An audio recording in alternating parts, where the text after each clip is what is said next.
Hello, and welcome to the Fundraising Leadership Podcast, where we talk about topics related to fundraising, leadership, coaching, and management. I'm Janice Cunning, and I'm here today with Mariya Yurukova, President and CEO of Charity Search Group. So welcome, Mariya. Thank you, Janice. Thank you for having me. I'm very Yeah. excited to spend some time talking to you today. Yes, I mean we've known each other for quite a few years, so it's always fun to have people that I know join us here and talk about new things. So before we even start talking about the blog post that you wrote for us, let's talk a little bit about what is Charity Search Group. Sure. So Charity Search Group is a recruitment firm that specializes exclusively in helping the nonprofit sector find talented fundraisers and senior leaders. It is a space that I'm very passionate about. Having been a fundraising professional for a very long time, I know all the pain points that every organization experiences in terms of the difficulties of attracting talent and retaining talent.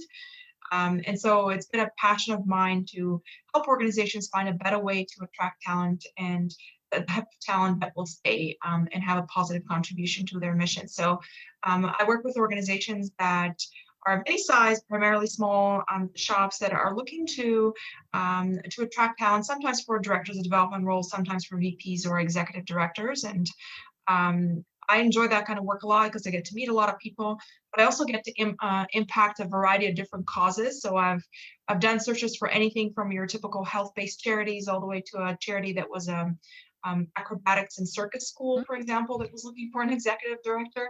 So I quite enjoy the fact that I get to see the passion behind any number of causes now, and the type of people that attracts. That's fun. Yeah. And I must say, like many of my coaching clients, people often come to coaching because they're in transition or looking for a change. And many of them work with recruiters. I think it's so helpful, like just for getting a broader perspective. I mean, that's one of the powerful things about being in your role is like you see such a broad scope of what's going on in the sector. So, yeah. So you wrote for us about these like really 5 key ideas and specifically about like your first big senior leadership role. So why don't we'll start out by sort of explaining like why is a senior leadership role? How do we define that? And why is it different than just like your first manager role, for example? Right. Well, I differentiate between managers and leaders when it comes to, if we wanted to think about it a little bit more in a hierarchical way, for example, leaders are people who manage managers in that kind of a structure.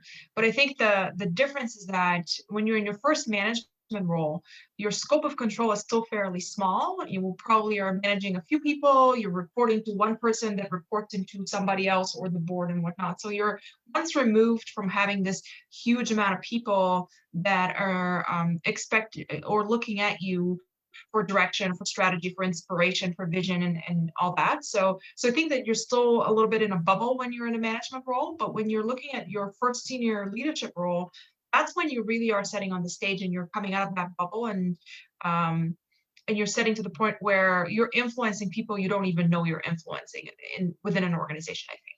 Yeah, that's very clear. I like never actually thought about it exactly in that way, but that's so true. And the other thing I love, you share a very funny video so people should definitely click on the blog and watch the Mr. Bean video. But I like the metaphor.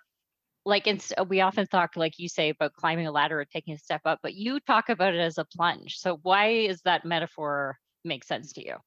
Right. Well, I think the inspiration I got, and I tend to do that a lot, is like before I write a lot of the blogs and webinar content that I produce all the time, I tend to like try to find a moment of presence and inspiration. So I think I was sitting outside in a park on a bench having my weekly Starbucks drink and sort of thinking about, okay, well, what is it like to be in a leadership position?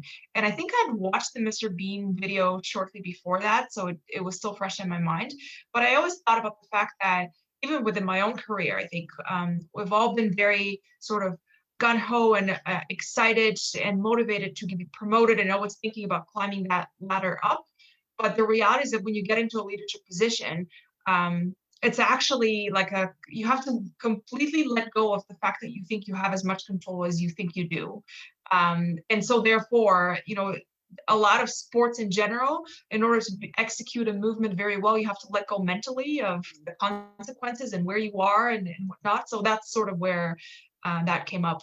And then Mr. Bean, is, I think he just brings a level of comical sort of portrayal of everyday situations, which I really enjoy. But he also has that kind of a childish approach to things, which I think we all sometimes need to find a way to find the humor in the stressful situations that we find ourselves in. And that was the part where he was part overconfident, I think, but also got totally intimidated by two little kids, Yes. and had a very ungraceful flop from a diving board.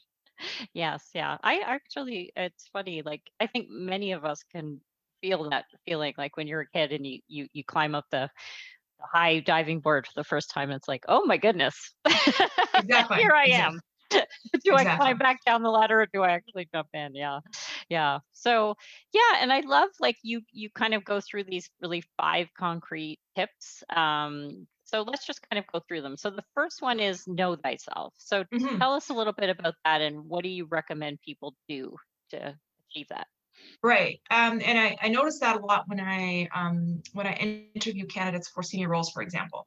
So I think it's a Chinese proverb that says, and let me see if I can get this right, but knowing others is intelligence and knowing yourself is wisdom. Mm, And I think that the level of self-awareness is necessary in order to be a good leader. And it's not just about getting that role, but also succeeding in it. And it's very different when you're listening to a candidate talk about their accomplishments and achievements, where it's sort of check boxes that they go through. You know, I have managed a budget of X, and I have been had that many direct reports, or accomplished this kind of fundraising goal, etc. And these are all good and necessary to have. But it's really important to have a deeper level of self-awareness as to what your values are. I think that's a really important one, and sort of how you operate, how do you navigate conflict, what inspires you, how do you rally others. And I think the how and the why sometimes gets lost mm, um, on people. And I think that's the part where self-awareness and knowing yourself is really, really important. And I think that you can't really do that through self-reflection on your own. I think you need someone else to be able to do that.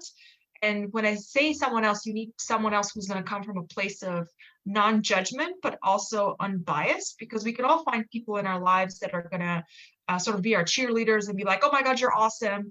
You know, early on when I was a manager in my career, I used to have all these people for whom that was their first job and I was their first manager. And they'll be like, Mariya, you're the best manager ever.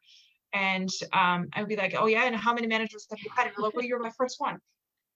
So that kind of cheerleading is good, but I think you need someone else with a that is going to sort of hold you accountable a little bit more to those good stories and dig a little deeper and maybe do the I call this hard work because it's heavy lifting and it's sometimes uncomfortable. Sometimes it could also be like a little bit weird, and it needs to be done in order for you to know what kind of leader you're going to be and you want to be. yeah. I think a lot of people get inspired to be in senior leadership roles because they're frustrated with their current senior leadership roles and they think that if they're in those shoes, they're going to be completely different. And then they find themselves in those positions and they do the exact same thing. And that I think is where that self-awareness and discovering your own strengths and how to lean on them, but also knowing what your pitfalls are and the rabbit holes you go down is going to be really, really important. Yeah, yeah. Well, and I mean, we align so much on this, right? I mean, this is so much of what we do at fundraising leadership is helping people identify their values, articulate their strengths, but also understand like what are your unique negative voices in your head that are holding you Mhm. back and how do you overcome those? So I think that I love that you started with that because I think you're right. Like there's when you're going for your first manager role, you might be more focused on like what skills you're bringing to the table. Right. And when you're going for your first senior leadership role, it really is about who you are and why you do what you do. Yeah. So the next one is about becoming more comfortable with ambiguity and lack of control. And I will say this has been a big journey for me. Like I'm a person who Right. loves things to be clear. I was once given feedback that was very helpful that it was like, you're always looking for the right answer, and there's not a right answer. Yeah. And I think about that often. So, yeah. So, how do we build that muscle of like becoming more comfortable with ambiguity? Well, I think the first step of this is you have to accept the fact that there is such a thing as ambiguity, and as I say, this pandemic I think has been eye-opening for a lot of that kind of stuff. I remember early on, I think it was in March, I was talking to an executive director of a small charity that they were supposed to have a gala in April, and I was on the phone with the board of directors and the ED trying to sort of brainstorm with them ways to pivot away from the fundraising gala. And the executive director, and I said something along the lines of, it's too bad it got canceled, but maybe there will be opportunities. Like, no, no, no, it didn't get canceled. It's just getting postponed until September. So that was someone for whom that lack of ambiguity was just not tolerated at all. Like for her, it was like, okay, plan A was April, now plan B is September, and we're just going to work with that. And clearly, it is September just passed, and that wasn't going to be feasible either. But I think that you have to allow yourself, give yourself permission in a way to not know the answer every time, to say and admit that you don't know the answer every time, and to realize that there will be situations where there's going to be a lot of question marks and a lot of things you're not going to know. And you just have to make the best decision given the circumstances, and realizing that sometimes that will be wrong. Yeah. And knowing how to, those goes back to resilience and sort of knowing how to pick yourself back up after a failure, or when you have to admit you've made a mistake or something has been wrong. Yeah, yeah. And then actually in a lot of ways, like your third point about building that support network, like especially sort of outside your organization, I think that's also a way to broaden your perspective and like Hmm. have people that you can go to when you don't know. Like it's a little bit more safe sometimes outside of our own organization to be like, I don't know what to do. So Yeah. yeah, like so how like with maybe with clients that you've worked with who are looking for new roles or yourself even like what have you seen people do to kind of increase their networks? That's a good point. I think I find it that people in their career go through two phases. So early on in their career, they're very focused on building their network, and then sort of, actively go to professional development opportunities, networking opportunities, etc. And then they kind of go through this like lull period later on in their career where they're not getting as much, or maybe the professional development opportunities out there are not geared towards people who are in the sort of the mid to late stage of their career, so they don't feel the urge to learn as much, if you wish. And then they sort of get into the later point of their career. And now sometimes they're inspired to mentor others, for example, but they almost feel like they're now gotten to the point where there's no one to mentor them. Mm, And because they are now at the later stage of their career. And I don't know that our mentors always need to necessarily be someone who's more experienced, right? It's sometimes you just need someone who has a different perspective on it. And when you're in that later stage in your career, it's so important that you find ways to connect with others who are going through the same experience, knowing that that may not be easy sometimes, but it certainly will not come naturally to you the way networking does earlier in that career, right? yeah. Even if you're in your first senior leadership role, let's say that you were, the vice president of advancement, for example, somewhere. Even if you were to go to conferences, for example, the people you're going to connect with, the majority of them are probably going to be more junior, looking to network with you, which is a good thing. You should mentor these people, but you need to actively work towards creating a village around you, or a support circle that's accessible, that's relatable, and goes through those kinds of experiences. And it also helps you with that, being a sounding board, but also can keep confidentiality in place, because sometimes the decisions you have to make are a little bit tricky. That's why it's important to have them to be outside of the organization rather Mhm. than inside the organization. I think I've seen some people do this successfully with, so depending on where you are, I know some nonprofit chapters, for example, would have like roundtables for new executive directors, for example, or subsectors within the industry would have sort of, summits or little networking opportunities or benchmarking opportunities for organizations that are of similar sizes or experiencing similar challenges, for example. So that's one way to do it.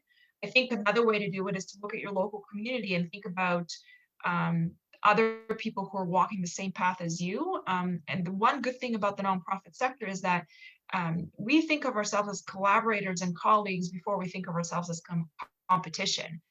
And I think we need to flex that muscle a little more when it comes to networking. So if you're if you're fundraising for the local hospital, and of course, on some level, the local university is probably going to be talking to the same donors as you, but it doesn't necessarily mean that, leaders in both organizations can lean on each other. Yeah. So sometimes you'll actually come up with good ideas as well. Yeah, I think that's such a good point. I mean, that's what I find. Like people are very open and willing. And actually, I think sometimes we get in our own way because we feel like I'm going to be bothering somebody if I ask them for, to have coffee or Zoom coffee Yeah. probably at the moment. But to be honest, like if you think about yourself, like whenever anybody asks you for advice, you're so flattered. Like, Yeah. so I think sometimes, and some people are very busy and they might say no, but I think we need to kind of stop getting in our own way and just ask, and be very clear, like about what our expectations are of that, and to also trust that we're going to bring as much to that person as they are to us, no matter what, like you said. And I think nowadays too, like it's great to have sometimes people of different age brackets, right? Because there's Mhm. sort of different skills and awarenesses and perspectives that people bring. So yeah, that's And cool. and I think it doesn't even need to be you don't even have to stick to the nonprofit sector. Like what I think would be very cool is if you could really broaden that and go a little bit out of left field, particularly if you're in a position where you're looking for someone to give you just a different way of thinking about things or a different way of looking at things. And the less exposure they've had, maybe the better. Yeah. So it doesn't mean that like it doesn't have to necessarily be very linear and connected. It could be something out of left field. I think some of the best ideas I've ever had have come from people who had nothing to do with the work I was doing. Yeah. Yeah. That's true. And it's like, think about your university that you went to, right? Like alumni Yeah. events. You can think about volunteering in the community. A lot of times, I mean, there's a lot of women in fundraising. There's often a lot of women's professional organizations, for example. Hmm. So yeah, yeah, that's good.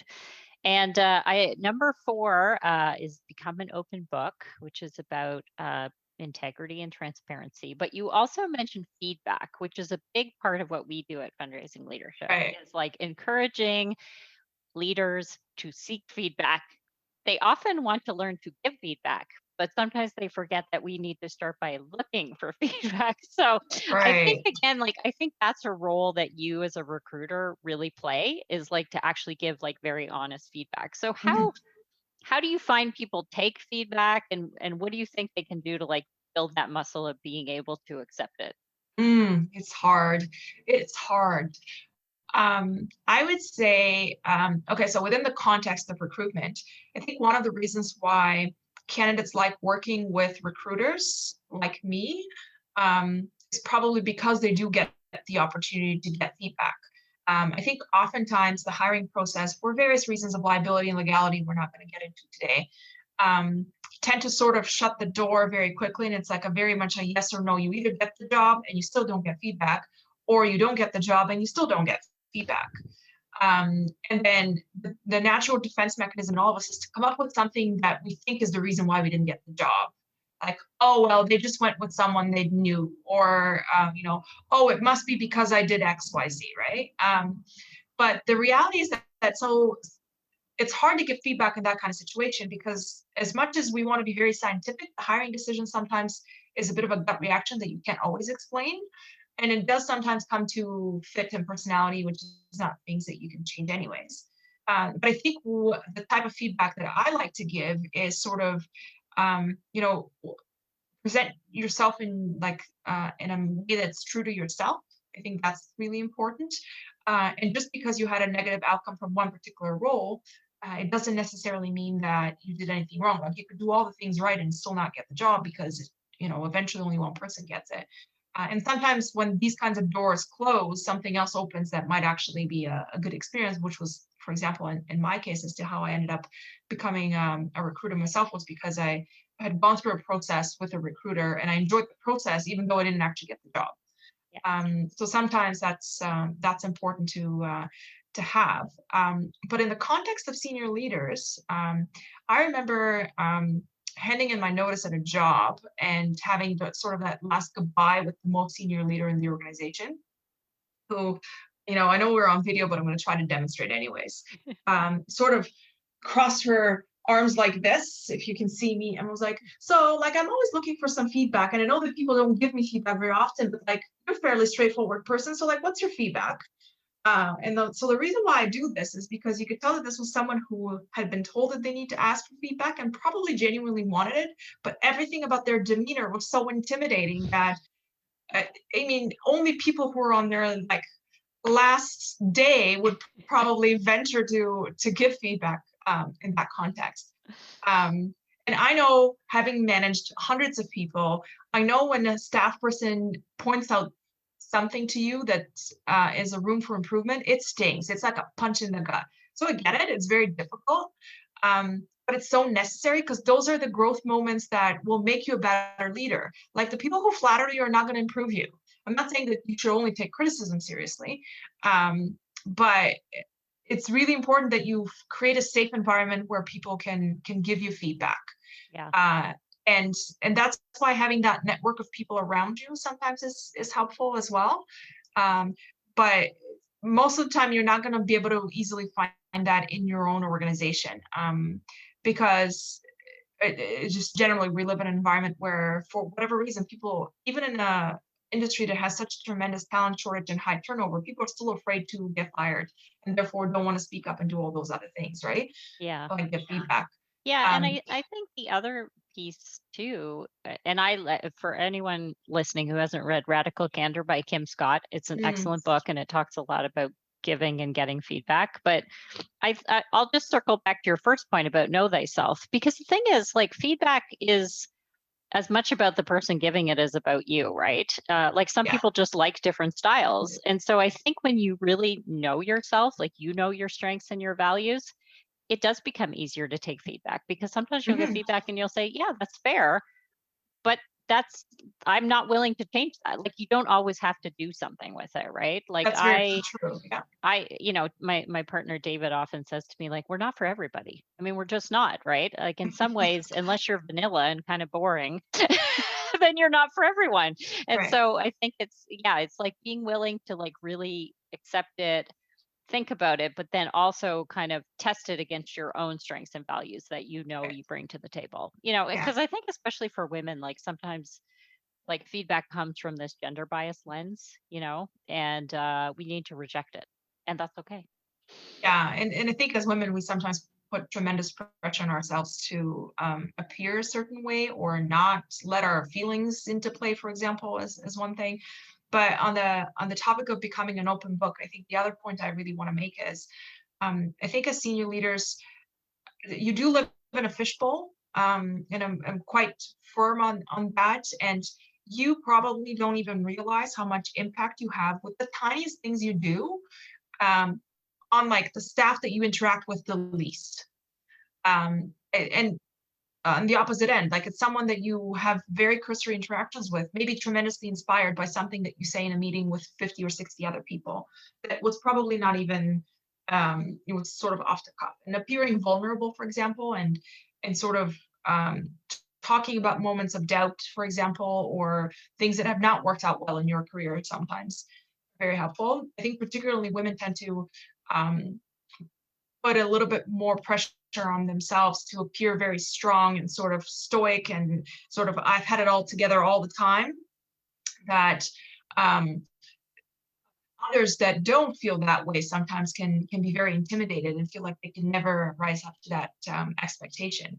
So it's important to sort of be a little bit more of an open book, because that also will make you much more appealing as a leader, and people are going to naturally gravitate towards that kind of leadership style. Particularly millennials and younger generations, they look for vulnerability and realness and authenticity over anything else. Yeah. And that, I mean, that really is your last point, right? Which is bring your full self to work and like Yeah. accept others bringing them full self to work. And I think in some ways, like that's one of the things that I'm most excited about, is I think that that idea is really actually catching fire, like Brené Brown's work, for example, around vulnerability. Like I think Yeah. people are starting to realize, like, we are not robots. We are human beings. We have feelings, and like you said, it's inspiring. It's actually inspiring to see a leader who brings their passion, their enthusiasm, their quirks, like their kind of personal interests and let you see all of the sides of them.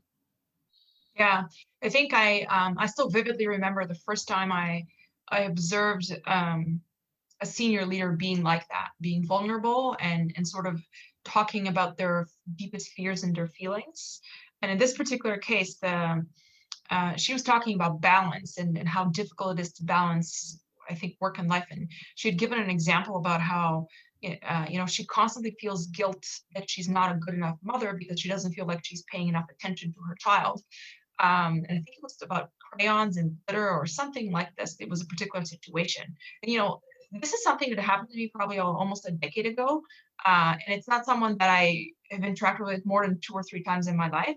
But this is how vivid of a memory I have of that person being vulnerable and how much that impacted me, person 1 out of 100 in a crowd. So those are really important moments. But you're right. I think that we do have um, like there's several silver linings about this pandemic, but one of them is the fact that people now have kind of gotten a glimpse onto each other's lives beyond the office and realize that there's so many other things going on and it's okay not to be okay. And I think that's really, really important. I think in a way, it's quite interesting that we had to move away from a typical office environment in order to allow ourselves permission to be more like it at work. Yes, yeah, That's yeah. Well, and you um, mentioned earlier too, like, generationally, like we don't want to sort of stereotype, but I do think it's a shift in society, right? Like yes. we sort of see, millennials and beyond, like wanting that, and I love that. Like I feel like the more sort of we can accept like people being different at work and bringing them full selves to work, like I said, it makes it more fun too. Like it's just more fun when you actually feel like people that you work with as human beings, you know. Yeah, for sure. And you create that cohesive environment that makes people want to come to work when there is a level of understanding that we're human beings and we can't just constantly be on 24/7. Yeah, And and we and that's trust each why, other, we trust each other more when we know each other. yeah, I think as a recruiter, that's been one of the things that I would say before March, I would had to advocate with employers for flexibility and working from home allowances, for example, a lot more. And then all of a sudden, March happened and now everyone is on board and they're like, oh my God, yes, work can actually get done. So I'm glad that's another silver lining that I think we're seeing. But I think the mental health aspect at work has been very important, and it's not something that we can just pay lip service to. And it's really important when you're in those leadership roles that you lead the way in that kind of give people permission to express themselves in that way. That's really, really important because I've managed many, many people who've had mental health issues, for example. And as a manager, it's a very tough spot to be in because sometimes like work just needs to get done. And but what I've also noticed is that when someone is not okay, for you to just push them and add more stress onto it doesn't help anybody. So giving them permission to express that they're not okay instead of them trying to bottle it up and then you just see it in a whole bunch of other areas of their lives that it's happening. It's not healthy for anyone, Yeah. including your organization, right? Yes. Yeah. Yeah. Yeah, so I'm going to encourage everybody to read the blog post if they haven't already, because there's just lots in it, and it feels like one of those you can keep going back to and like picking something out to work on. So we'd love to give people something to try. So what's something tangible that you want people to do in the short term? Yeah, I think that this is a good time to expand your network and find 2 or 3 people that you can connect with that can be your support network outside of your, whichever your organization you're in.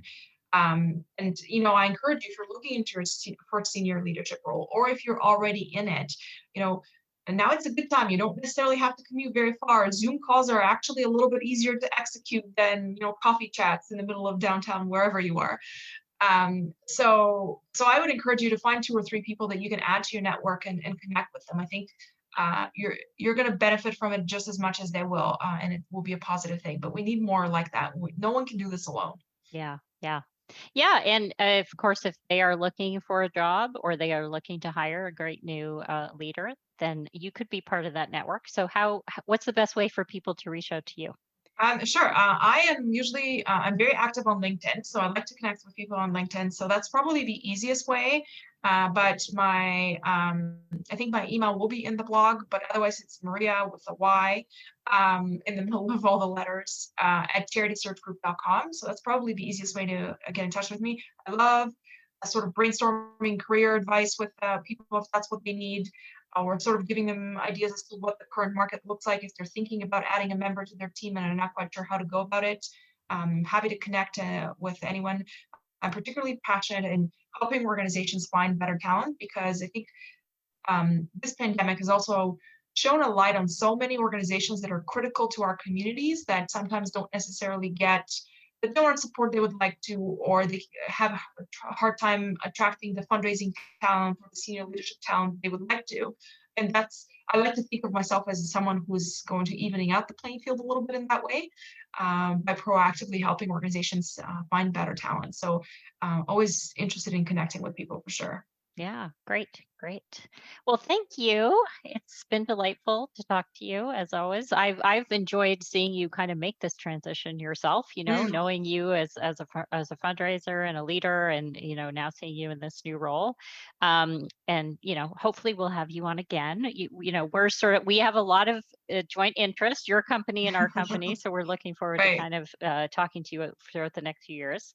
Yeah, so I'm going to invite everyone to please subscribe to the podcast if you haven't already. We're on iTunes, Google Podcasts, Amazon Music Podcasts, and Spotify.